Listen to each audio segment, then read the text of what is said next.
Narito ang latest update sa nawawalang beauty queen at teacher na si Catherine Camilon na mapasa hanggang ngayon ay nawawala pa rin. Legal wife ni Police Major Alan De Castro pumunta umano sa mismong bahay ni na Catherine Camilon. Narito ang buong detalye. Ngunit bago tayo magpatuloy, huwag kalimutang i-like, share, subscribe, and click the notification bell for more updates and for more upcoming videos. Maraming salamat! Pumunta umano ang legal wife ni Police Major Alan De Castro sa bahay ni na Catherine Camilon at nakaharap nito si Rose Camilon, ang ina ng beauty queen contestant. Ito ay kinumpirma mismo ng kapatid ni Catherine na si Chinchin Camilon. Ayon sa kanya nitong July 13, 2023, may nagpunta umano sa kanilang bahay na isang babae at may kasamang lalaki. Hindi daw nagpakilala ang babae at ang pakilala ng lalaki umano sa kanila ay yung kasama niyang babae ay anak umano mismo ng sospek. Sa madaling salita, siya ay ang kapatid ng sospek na si Police Major Alan De Castro. Yun palang babae na nagpunta doon ay ang mismong legal wife ni De Castro para lusubin ang bahay ni Catherine Camilon. Ngunit sa mga oras na yon ay nagkataong wala doon si Catherine at ang humarap sa kanila ay ang ina ni Catherine na si Rose Camilon. Nagkaroon umano ng ideya ang legal wife ni Police Major Alan De Castro tungkol sa relasyon ng dalawa, kaya ganun na lang ang kanyang naging asta na pilit niyang gustong makaharap at makausap ang nawawalang beauty queen na si Catherine Camilon. Bago lang wala yung kapatid mo, may gulo na bang nangyari? Wala po. Walang umano sa inyo? Walang nag-message sa kanya? Bali July 30 po, meron pong nagpunta po sa amin na isa pong babae at isa pong lalaki. Ang pakilala po hindi po pinakilala ng babae kung sino siya. Ang sinabi po niya, yung kasama niya pong lalaki na anak daw po noong tatay noong suspect. Nung parang karelasyon ng kapatid mo. Pero napag-alaman po namin na yung babae ay asawa po nung suspect. So, ito kasi is merong tinatawag na trouble na pinakita na dito. Nanay. So, pumunta sa bahay niyo mismo? Opo. Sino nakaharap niya, ikaw? Bali, ang nanay ko po. Nakausap mo directly, mother? Bali, nandoon po ako, nakikinig lang po ako sa usapan nila, pero sinilip ko po yung mga tao na yun. Kasi ito trouble na, oh. Nakakapagtaka po, no, kasi, though hindi naman ako masyado nakasubaybay sa kaso ni Catherine at nakita ko naman sa balita, I don't know kung ano ng update ngayon, pero malinaw ang pinapakita dito. It's all about relationship and money daw. Oh. So, pagsiselos po, nagulat ako kasi may isang babaeng pinakita dito. Meaning to say, hindi lang siya ang babae ng lalaki.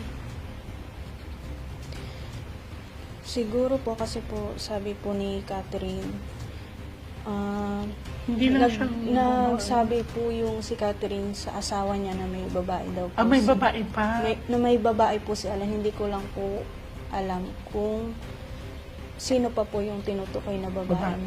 Opo. Nagulat ako dito kasi hindi lang isang involved na babae ang nasa third party. Kailangan namin bilisan kasi bawat araw ay mahalaga, bawat oras ay mahalaga, lalo na ngayon ay may 4 box of dark. Ito kasi po, mother, is emptiness, empty room, empty space, kabaong din po kasi ito. So, tulungan mo kami. May pagsiselos po kasi dito, third party involvement.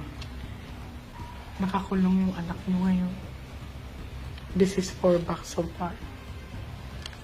Ang purpose natin dito is to locate or makita ang lugar. Ang pinaka main reason ng pangyayari is selos po or third party involvement. May dalawa agad na lalaki pinakita sa baraha. Emotion. Third party. Ayun na siya. May sugat ang sharp object.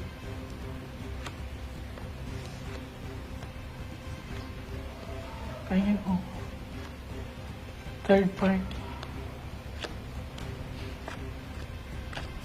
May alam yung babae. Ayan. Nagtataka lang ako kasi bakit nagkakaroon pa ng privilege yung suspect? Hindi ba siya kinulong ngayon? Hindi po. Bali, nasa restrictive custody po siya ng PNP. Nakakapagtaka kasi pag ang normal na mga suspect, pag once na is kinukulong agad. Opo. Pero ito may mga pribilehiyo pa siyang nagagawa. So, ibig sabihin, malaya pa siya nakakagamit ng cellphones, Opo. na malaya pa siya nakakapanood ng TV.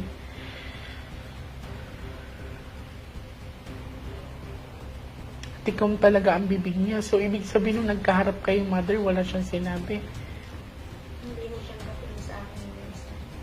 Doon sa oras na kami magkakaharap. Kinikilabutan Kanya ako. na ako pag hindi mo talaga pinatama yung paningin niya sa akin.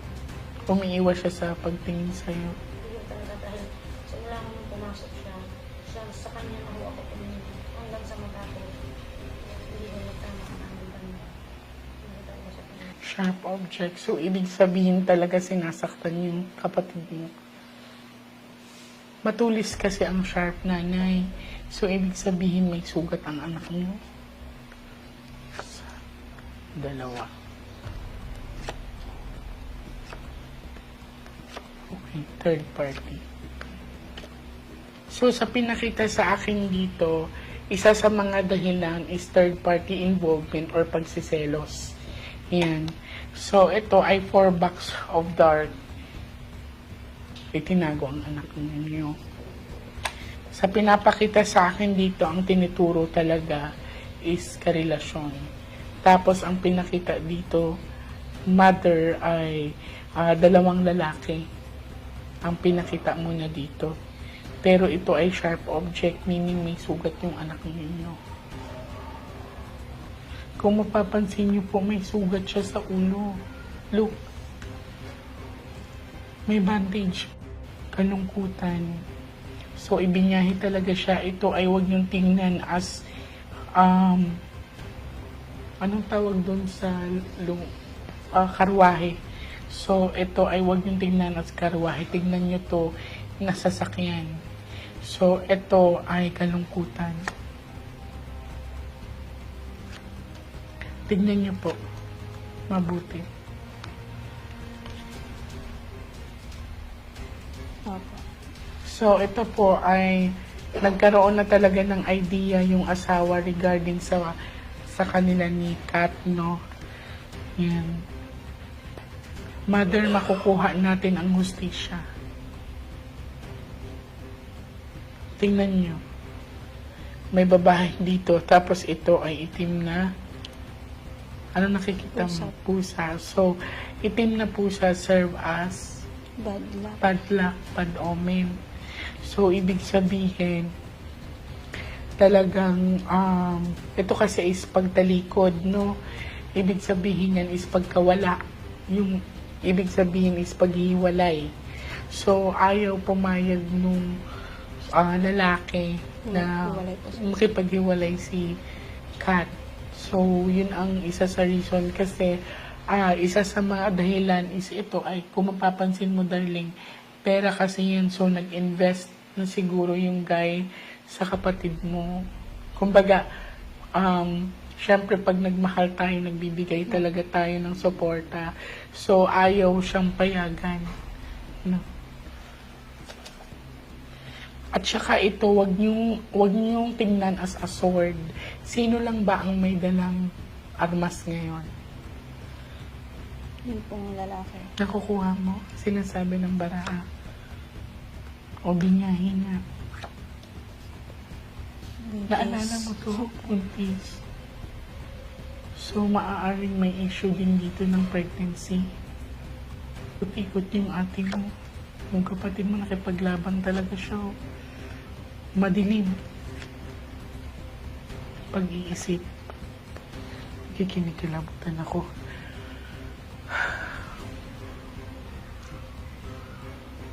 Sa ngayon, sa nakikita ko, ay malinaw na pinapakita sa mga barahan na nakipaglaban si Kat sa buhay niya.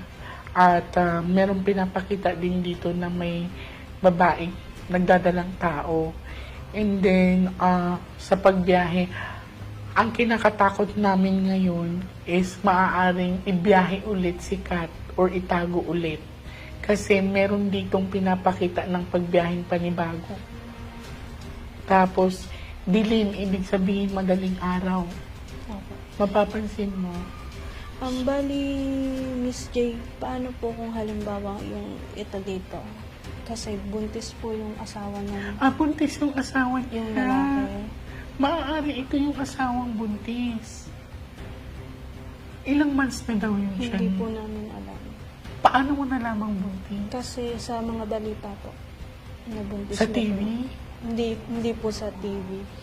Parang may mga nakakapagsabi lang po na buntis. Opo. So may nagsabing nanganak na yung asawa niya. Parang mga bali-balita lang din po. Sorry, di kasi ako updated. Pero ang sinabi dito, may babaeng nagbubuntis. No? Mother, kung mapapansin niyo, may harang. Ibig sabihin talagang until now, tinatago pa siya. Tingnan natin.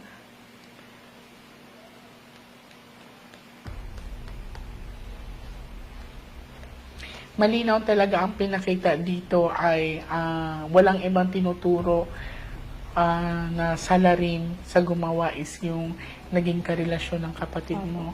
At sino lang ba ang may dalang armas ngayon? Nagmatch po ang mga baraha sa mga kaganapan na nangyayari ayon sa balita, Mother.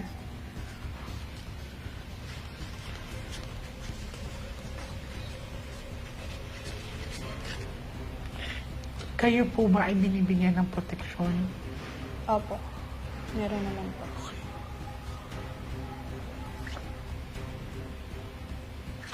Pagdedesisyon, pag-iisip.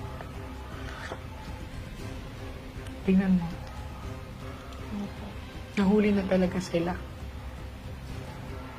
No? Pang-ilan na to? Patatlo po. Tatlo, no? Pinag-isipan pala na mabuti pinagplanuhan. Look at this one. Naalala Yung mo to? emperor po. Natatakot ako kasi dito, malinaw na pinapakita ng mga baraha, lalakasan ko yung loob ko ngayon para sa pamilya nila. Ang laban ng pamilya nila is laban ko rin. May emperor kasi dito, so ibig sabihin, may magpo-cover up or may magpo-protection doon sa suspect. Mother, kahit anong nangyari, huwag niyong iusog ang laban, ha? Opo.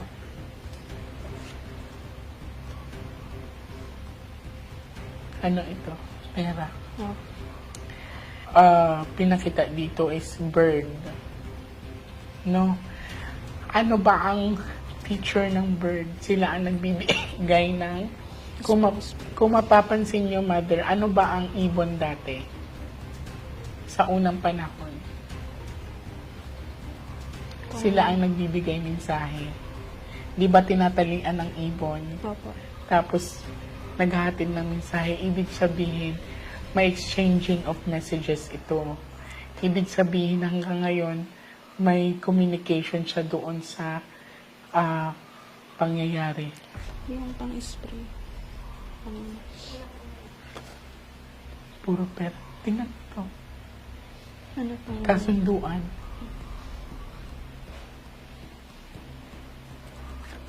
Lumabas sa nakaraan. Naalala mo to? Hindi. Ito pa.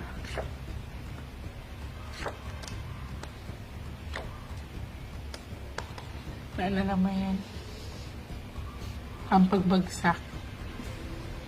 Ito ay sa ngayon sa pinapakita sa akin, so ang nangyayari pala, ibinyahi si Kat ng madilim or madaling araw. Yan. Tapos, kahit hindi talaga siya makatakas, it's because of may armado, may dalang mga armas yung humawak sa kanya. So, kung mapapansin dito, merong baback up talaga. Okay? So, lakasan niyo yung loob mo. Magpapasalamat ako ngayon kasi walang death na pinakita. So, ang taas ng chances na maaring itinago si Kat sa isang gusali, isang bahay, Opo. isang lugar. Sa pinapakita sa akin ng mga baraha, may nakita akong kulay puti na bahay. And something like may nababasa akong lugar. It's like Tanawan, Laguna. So may nakita akong lugar sa Laguna. Pero may nabasa akong lugar na Tanawan.